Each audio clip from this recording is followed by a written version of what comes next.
আমি মায়ের ভালোবাসি। আপনার যত বিচার বসেন না কেন, আমি ওরে বলতে পারবো না। কত বড় নির্লজ্জ দেখছেন, মনটা চাইতেছে জুতা দিয়ে পিটায় বড় গলা বের করি। এত কিছুর পরেও গলা উঁচু করে কথা বলতেছে। এই ছাড়া, এই তোর যোগ্যতা কি? তোর যোগ্যতা কি তুই জানো না? তোর লগে যায় তোর লগে মার। ভালো শিখে এইসব দেখে হয়, ও মেধাবী, এই জন্য ওরে আমি ভালোবাসতে পারবো না। পারবি না, পারবি না। তুই ভালো উত্তরটা সাবসাবের মেয়ে আছে না মালা, তারে তুই ভালোবাসবি। তুই ভালোবাসবি খার না মেয়েটার নাম কি? জরিনা। তারে ভালোবাসবি তুই? তুই ভালোবাসবি ছায়ারে। কর, তুই করবি ছায়ারে বিয়া? করবি ছায়ারে বিয়া? আমার গলায় যে তোর মালা পড়েছিস, এর প্রতিশোধ নিয়ে আইছি।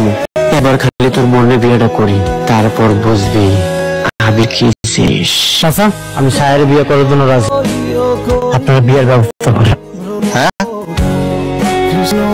তোমরা দেখলা যে এতটা বছর ছিল আমার পিছে পিছে ঘুরছে, ওকে সবার সামনে জুতা করলাম, জুতা মারলাম।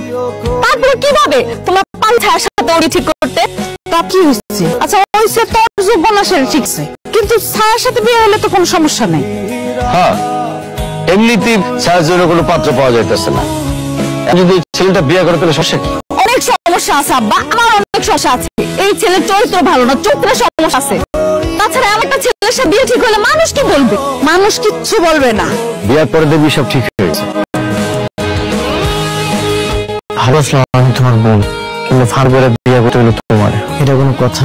মানে ভালোবাসা মানুষের আরেকজনের বউ নাইলাম, এটা যে যন্ত্রণা, এটা যে কি কষ্ট, সেটা আমার বুঝাইতে পারবো না। কেন?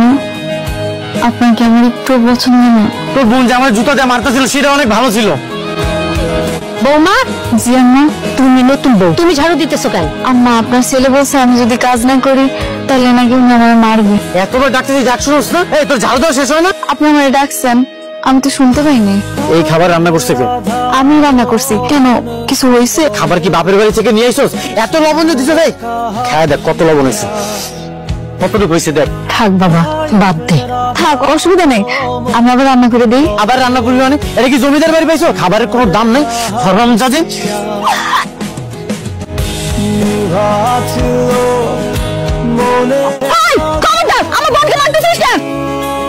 আমি আমার বউর সাথে যাই ছাড়াই করবো, সেটা আমাদের একান্ত ব্যক্তিগত ব্যাপার।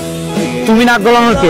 আমি করবো চারকে, আমি ওর বড় বোন, ওর সব দায়িত্ব আমার। সব দোষ তোমার।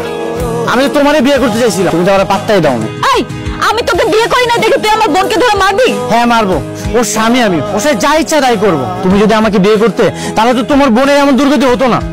সব দোষ তোমার। বাদ দে, অনেক হয়েছে, এবার তুই ঘরে যা। তোর বোন আইছে না, যা ওর থাকার ব্যবস্থা। আর এমন থেকে যে রান্নাগুলো করবি, রান্না যদি খারাপ হয়েছে তোর পিঠের চামড়া আমি তুলে ফেলবো। খবরদার, আমার বোনকে আর ধমক দিয়ে কথা বলবি না।